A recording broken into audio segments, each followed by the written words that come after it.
Alors nous sommes sur un fond dégradé de bleu et de blanc.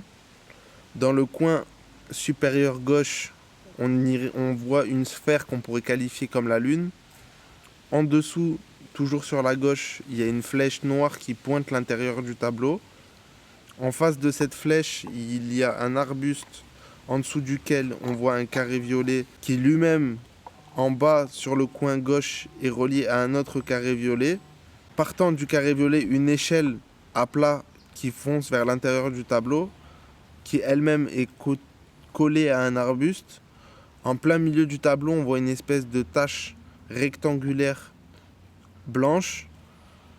Et sur la droite du carré doré, on voit un espèce de U rouge avec deux bâtonnets, avec un trait en bas qui les unit.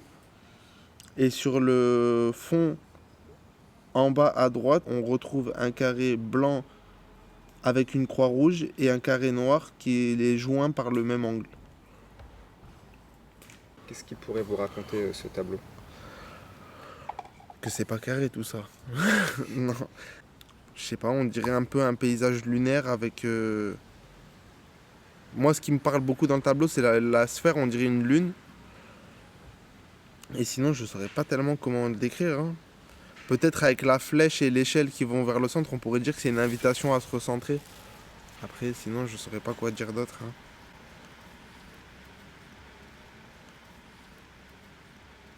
Ah ouais, comment tu voulais qu'il décrive ça? C'est impossible à décrire. C'est très abstrait tout ça. Bah, on dirait une porte en fait, c'est pas vraiment des échelles, c'est plus On comme dirait- une ligne directrice qui nous mène vers une porte. Une porte qui est, où le pourtour est sombre et la porte est blanche. Donc ça veut dire c'est plus un passage. En gros, c'est comme les chemins épineux. C'est peut-être qu'on a on a un dilemme entre un chemin épineux qui mène au bonheur, enfin au paradis, ou au bonheur en tout cas, et un autre chemin qui nous mène vers des choses plus sombres et qui est peut-être plus facile à prendre comme chemin, mais qui nous mène vers quelque chose de plus sombre. Moi, je le vois plus comme ça. Et effectivement, on dirait la lune en haut.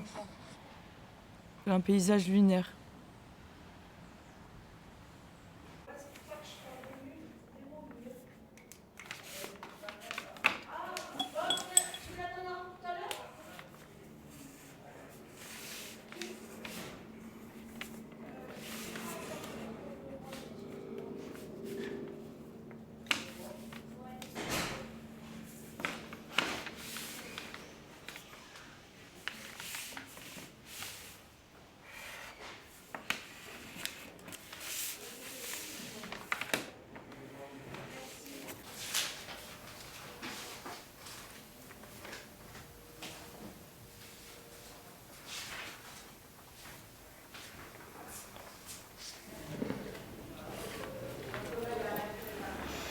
Je me demande s'ils ont vécu pauvrement ou confortablement, monsieur et madame Clé. Pourquoi vous posez cette question? Parce que je me dis que moi, ça me fascine un peu la passion de l'artiste. Pour aller faire un truc qui ressemble à rien comme ça, enfin, et qui ouvre à plein d'images, enfin, si on veut bien se laisser porter. Hein. Et ben, je me dis, je suppose qu'il avait quand même de la clientèle. Ou alors il était vraiment pauvre et très très passionné, quoi, je sais pas. Mais quand vous dites que ça ressemble à rien, c'est-à-dire ça vous évoque rien, vraiment rien du tout? Ben ça c'est le début de l'abstraction, comme Clé. Et que c'est quelque chose de très nouveau pour l'époque. Ce qui me fascine surtout, plus que tout, c'est la passion de l'artiste. Il a dû mettre des centaines d'heures pour faire ça. Et qu'est-ce qu'il voulait dire au monde, qu'est-ce qu'il voulait montrer.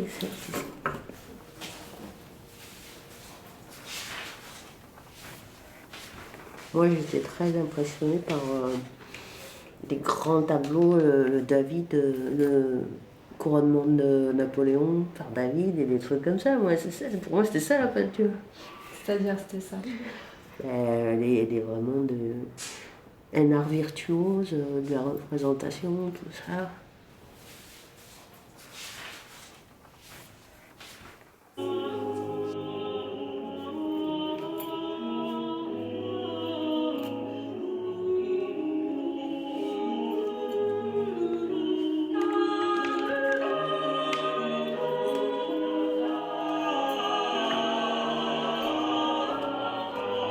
j'adore, on se prenne en podale. Essayez de varier aussi les échelles pour voir. Si vous faites la même chose mais en très grand. Essayez de voir, voilà, d'avoir vraiment des. Pour rythmer aussi, de voir s'il y a des tailles différentes. Et des outils différents.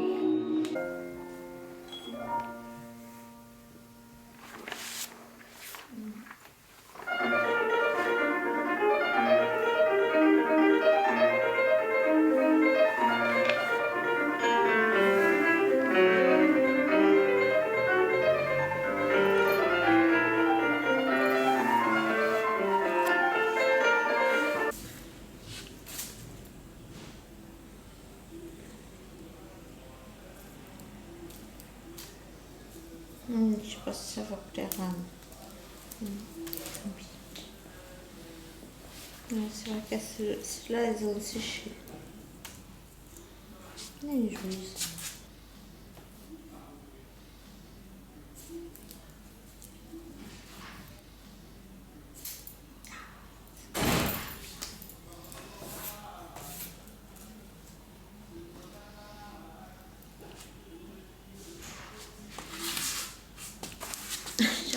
J'ai ramené une fourmi.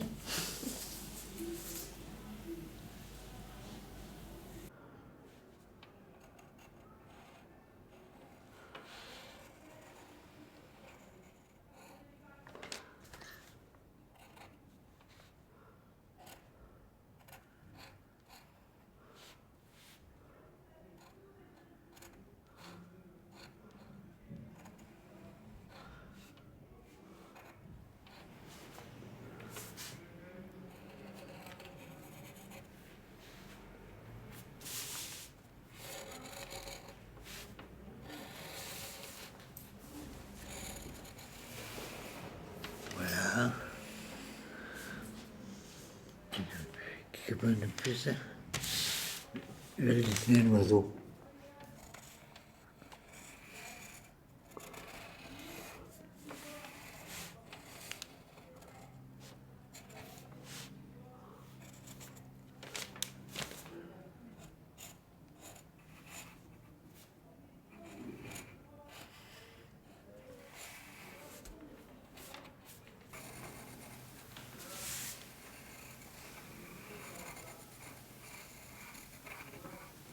Voilà.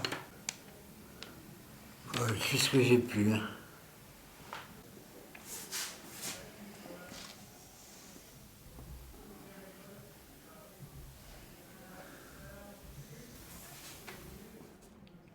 On dirait une maison. Un toit de maison. Je sais pas. Qu'est-ce qui vous fait dire ça? Parce que on dirait une maison sur pelotis. Il y a des pieds et un toit. Ces oiseaux avaient dans une forêt de plantes. Voilà. Mais ils regardent, ils observent. Ils regardent autour d'eux, ils observent.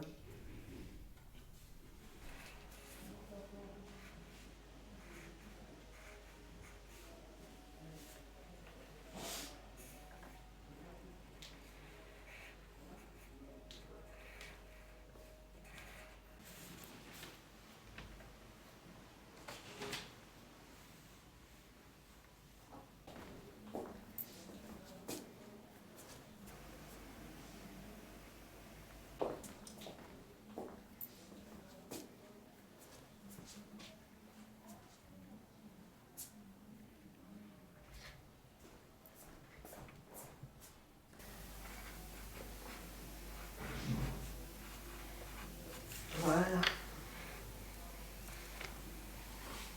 C'est pas mal ce qu'il veut aussi.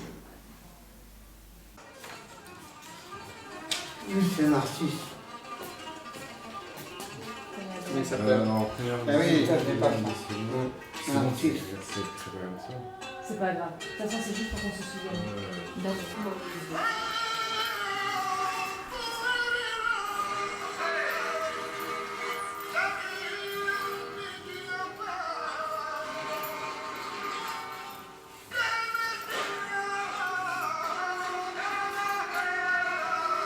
Bonjour.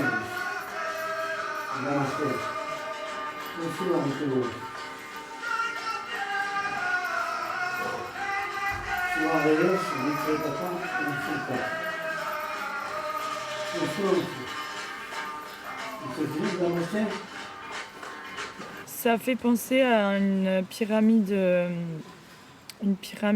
aztèque ou inca. J'ai l'impression qu'il y a des marches, il y a beaucoup de couleurs. Il y a énormément de couleurs qui sont associées les unes aux autres.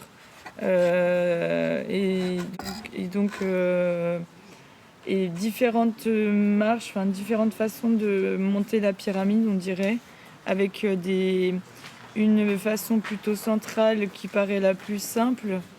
Et sur les côtés, c'est des petites marches, puis des grandes marches.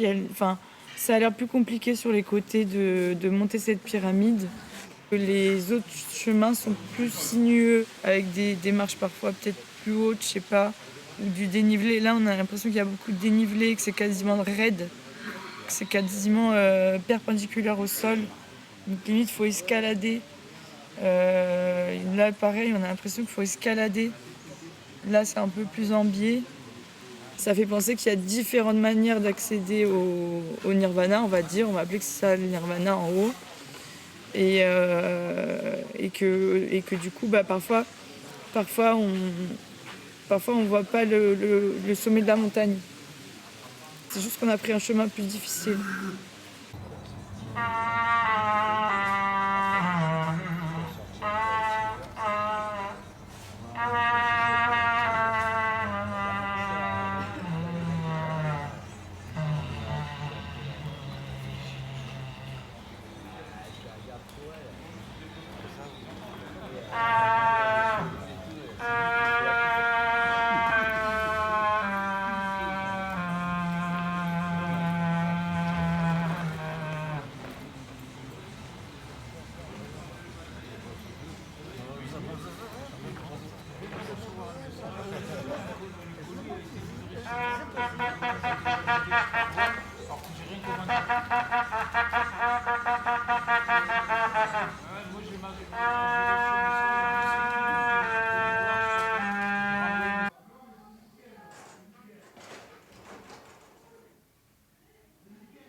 Ouais, là, je me suis trompée, la proportion n'est pas très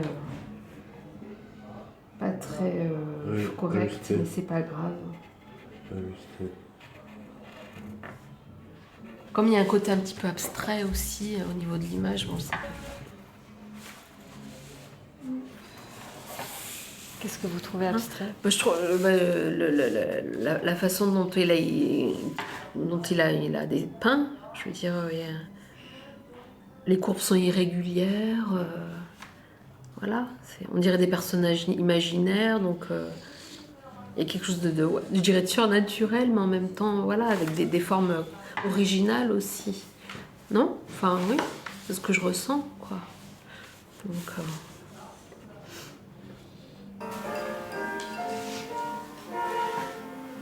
et le fauvisme, le pointillisme. En fait, moi, je prends l'abstraction comme un groupe, et il y a des sous-genres qui font partie de l'abstraction. Donc, je les mettrai dans l'abstrait, quoi.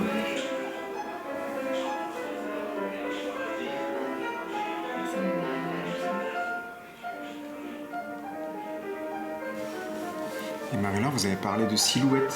Vous n'avez pas dit personnage ou... Ouais. Qu'est-ce que vous entendez par silhouette? C'est une question de forme. Et la manière dont on représente la récite, notamment des pantins, entre guillemets, que j'ai l'impression d'être un peu désarticulés, qui représentent un homme et des hommes et des femmes, et des formes féminines et des formes masculines. C'est pour ça que ça voilà. Moi, ça s'apparente à... C'est ça pour moi une silhouette. Mais c'est plus la forme. Et le personnage, c'est plus le contenu, voilà, et ce qu'il dégage. Voilà.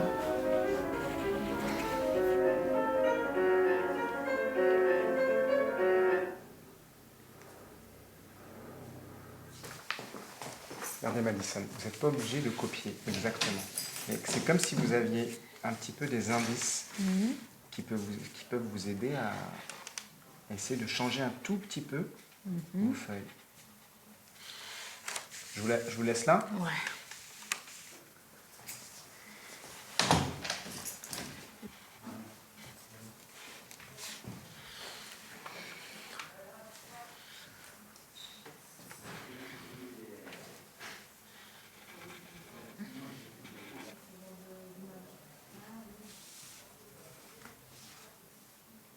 Et Madison, Oui.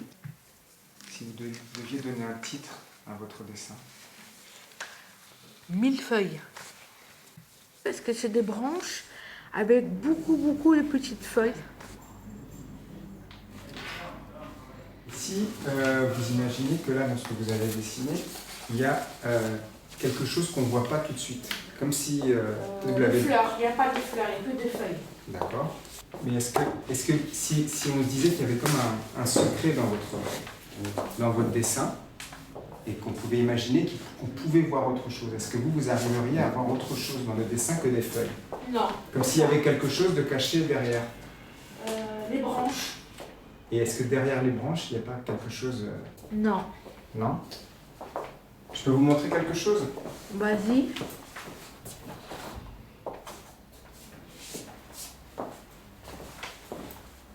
Si je vous montre ça, par exemple. Ouais. Qu'est-ce que vous voyez de ce tableau? Là-dessus, bah, je vois des espèces plein de petits ballons avec des couleurs. Et plein de cailloux, de gros rochers. Et des cailloux, c'est tout ce que je vois. Et est-ce que, si vous... je vais poser la même question, si vous essayiez de voir comme derrière ces formes-là, derrière des cailloux, si c'était autre chose qu'un caillou, est-ce que ça peut vous faire penser à autre chose que ce que vous voyez comme une première fois, on va dire? Comme s'il y avait une deuxième... je sais pas comment vous expliquer. S'il y avait une sous-couche. C'est quoi une sous-couche? C'est comme s'il y avait quelque chose derrière, en fait. Un autre rocher tout vert. Voilà. Et si... Là, c'est un rocher blanc et derrière, un autre rocher vert. D'accord. Une sorte de montagne, quoi. Je me le suis dit, ça. Je me suis dit, sur beaucoup de peintures, si on savait ce qu'ils pensaient les peintres, femmes et hommes. Mais d'un côté, c'est bien, parce que en même temps, c'est... Bon, sûrement qu'on doit le trouver, mais on ne doit pas tout trouver en même temps. Parce que je pense qu'ils ne veulent pas trop tout dire. Pour moi les montagnes, il en a fait en plus en même temps comme si ça se cache. Et là, c'est comme s'il y avait une ouverture comme quand on voit ah oui, le détroit de Gibraltar. Voilà, ça y est. Ça se voit qu'il a fait un passage caché en même temps. Derrière ce passage, il doit y avoir la mer qui devait, je sais pas, il me semble comme une crique. Une crique et je sais pas, ces montagnes sont habitées ou pas habitées. Ouais. On dirait qu'il a voulu mettre des signes d'écriture ou je sais pas, des égyptiennes, moi ça me fait penser, hiéroglyphes. Et là pour moi, c'est les poils là, c'est un peuple. Pour moi, c'est des personnes. Pourquoi vous voulez que je dessine là quand c'est dessiné? Il n'y a plus de place pour dessiner. Non, on a dit que Oui, d'accord. vous voulez mettre de la couleur. Regardez, on a amené que des pinceaux. Donc, Ouais, je vais mettre plusieurs couleurs. Très bien. Et vous essayez de vous rapprocher du tableau ou pas? Pas du tout, non. Pas du tout. D'accord. Je peins selon mon envie, ma façon. Ah, je vous demanderai de pas commencer à me stresser. Hein. Alors, qu'est-ce que je fais maintenant? Bah, Je peins? ouais. Ah ouais, ça c'est rouge.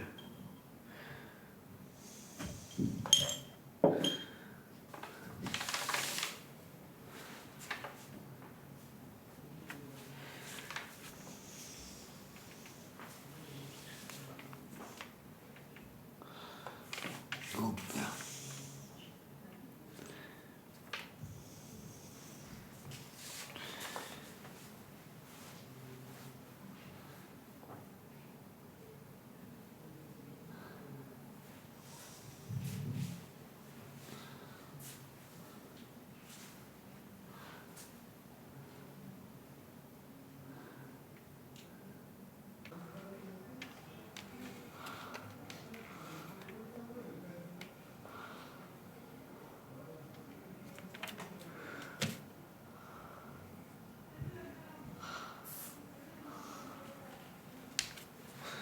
Et voilà.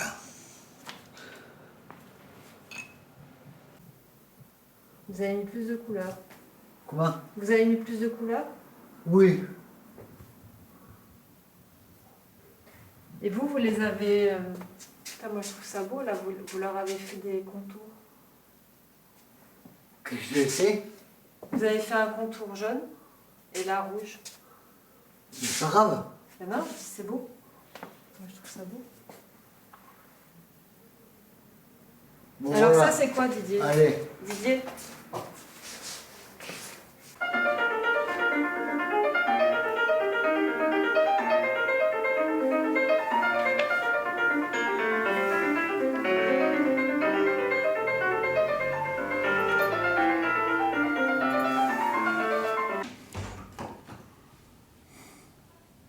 Mais la flèche, ça représente la guerre. Donc, perdre la flèche et la pensée.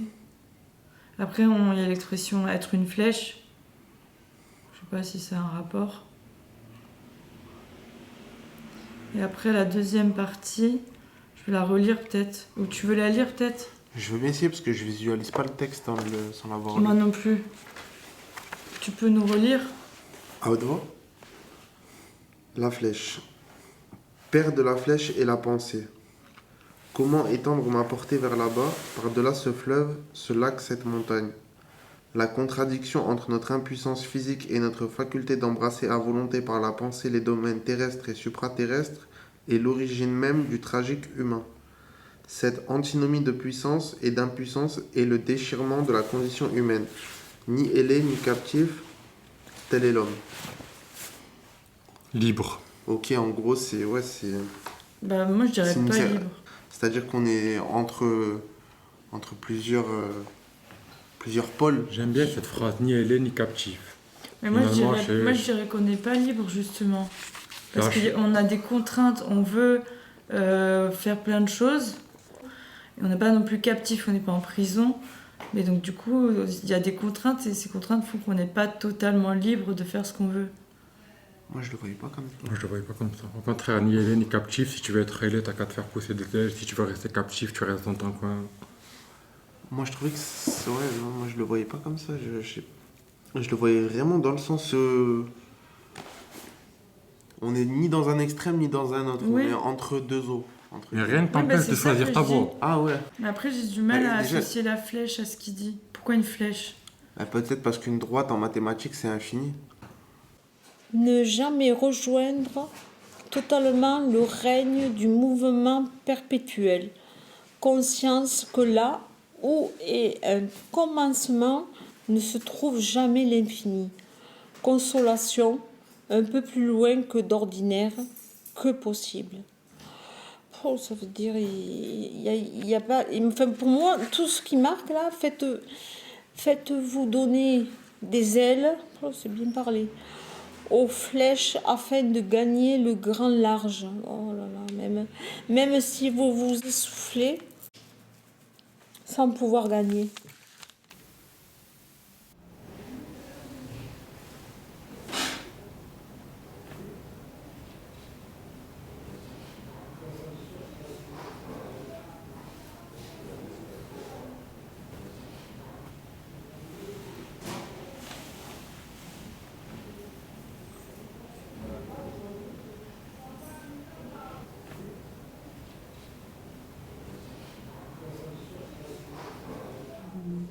fur et à mesure que je faisais le dessin, que je traçais au crayon, je me suis rendu compte qu'il y avait des bateaux. Et pour moi, là, comment je le visualise, en le regardant comme ça, c'est des bateaux qui sont dans une mer agitée. Et que c'est des pétroliers, peut-être, et des voiliers. Pour moi, voilà, c'est une danse enfin, une danse, si on peut dire ça comme ça. Ils sont pris dans la mer agitée, et du coup, ça les fait valser, quoi.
Pour moi, c'est la lumière.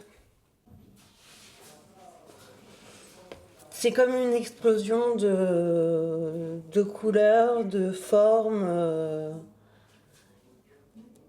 Et c'est ça qui crée le mouvement. Encore une fois, attraction, répulsion. Et tout ça est phénomène de construction et destruction. Chaque chose est à sa place. Entre la destruction et la construction, chaque chose est à sa place, les éléments moteurs et les éléments fixes, qui donnent une stabilité à l'image. Figé, figé, figé. Et qu'est-ce qui est en mouvement? Ouais.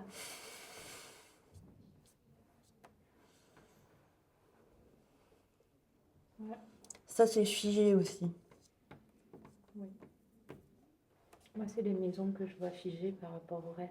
Elles sont comme si elles étaient moins en perspective par rapport au... Le mouvement, il est concentré ici. Le raccourcissement du rayon amenuise de plus en plus la révolution. Et le beau spectacle rétrograde jusqu'au point où il s'anéantit. Le mouvement n'est plus infini, si bien que la question du sens reprend son importance. Celui-ci décide ou bien d'une évasion centrifuge vers une liberté croissante de mouvement ou bien d'une soumission croissante à un centre qui finit par tout engloutir. Même ces écritures sont hyper touchantes, je trouve.